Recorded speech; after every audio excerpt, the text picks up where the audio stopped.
প্রেমিকের সাথে নিজে দাঁড়িয়ে বিয়ে দিয়েছিল স্বামী, সেই স্ত্রীকেই প্রেমিকের বাড়িতে গিয়ে ধারালো অস্ত্র দিয়ে কুপিয়ে খুন করলো স্বামী। ধারালো অস্ত্র নিয়ে হেঁটে যাওয়ার পথে স্বামীকে রাস্তাতেই আটক করলো পুলিশ। শনিবার এমনই হাড়হিম ঘটনার সাক্ষী থাকলো ধূপগুড়ি পুরসভার 2 নম্বর ওয়ার্ডের রায়পাড়ার বাসিন্দা। মৃত মহিলার নাম সোমা বর্মন। জানা গিয়েছে রায়পাড়ার বাসিন্দা শ্রীকান্ত রায়ের সাথে সোমা বর্মনের বিয়ে হয়েছিল। তাদের 2 সন্তান রয়েছে। কাজের সূত্রে শ্রীকান্ত ভিন রাজ্যে গিয়েছিল। সেই ফাঁকে পাশের বাড়ির যুবক চিরঞ্জিত রায়ের সাথে বিবাহ বহির্ভূত সম্পর্কে জড়িয়ে পড়ে সোমা।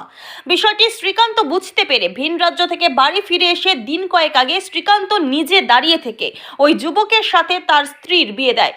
মৃত সোমা রায় বর্তমানে চিরঞ্জিত রায়ের বাড়িতেই ছিল। এদিন সকালে আচমকাই শ্রীকান্ত প্রেমিকের বাড়িতে গিয়ে সোমাকে ধারালো অস্ত্র দিয়ে কোপাতে থাকে বলে অভিযোগ। সোমা চিৎকারে চিরঞ্জিতের মা ছুটে আসলেও তাকেও মারার জন্য ছুটে যায় শ্রীকান্ত। সেই সময় পালিয়ে বাঁচে ওই মহিলা।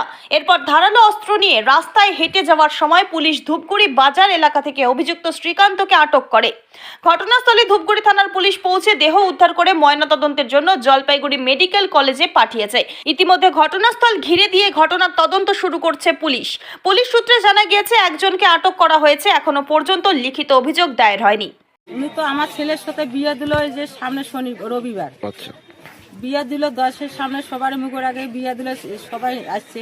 ও নিজে বিয়ে দিল আমার ছেলের সাথে।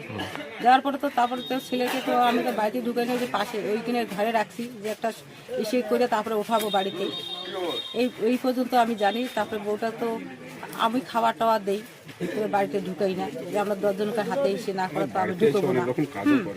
তারপরে উনি আজকে করলো কি, ও তো বাড়িতে নাই, বিয়ে বাড়িতে গেছে। আজকে সকালবেলা দেখলাম উনাকে, আমি যখন ছাগল বাঁধতে গেলাম তখন ওকে দেখলাম। এদিকে গেল, যাওয়ার পরে আবার এদিকে চলে আসলো। তারপর দেখতেছি ও হাসুয়া নিয়ে যাচ্ছে ওইখানে। আর আমি ওইখান থেকে দৌড় দিতেছি, দৌড় দিয়ে যাইছে, ও সামনে যাচ্ছে, আমার ভানে ছুটাইতেছে। তুমি এখানে এসে তোমাকে ভানে ছুটাবো, আসবে না। তখন তো আমি চিলেতে চিলেতে দৌড় দিলাম, ওইখান থেকে চিলেতে চিলেতে কিন্তু আসছি। আবার এখানে দেখতেছি ওইরকম, আবার ওকে যাইতে দেয় না, আবার চিলেতে চিলেতে ওদিকে গেছে। সেটা তো সারা বলা যাবে না। এখন আমরা কিভাবে জানি? উনি বিয়ে দিছে, উনি বিয়ে দিছে। আজকে এখন এলো, ও কি মনে ছিল সেটা তো আমরা বলতে পারি না। ভালো দিনকার সম্পর্ক ছিল, ওর স্বামীই দিছে 10-এর সামনে। আজ আমি তো বাড়িতে ছিলাম না, কাজে গেছি। কাজ থেকে আসার পরে ওকে বললাম যে তুই বাড়িতে আমি আসতেছি। ও মা ছিল, মা গেছে ছাগল বান্ধিতে। মাকে ও বলে চিৎকাচ্ছে, ও স্বামী এসে পুরো কোপাচ্ছে। আর মা দেখছে, মাথা দৌড়ে এসছে, মাকে বলে কোপাতে চাইছে। মা তো ওইখান থেকে বলে পালাই গেছে। আমি তো বাড়িতে ছিলাম না, বাড়িতে ফোন করলো। আসার সময় দেখলাম এরকম ঘটনা। ওর স্বামী এসে, আগে স্বামীটা এসে মারা গেছে। ধূপগুড়ি থেকে ভাস্কর মহন্তের রিপোর্ট, আমাদের টিভি।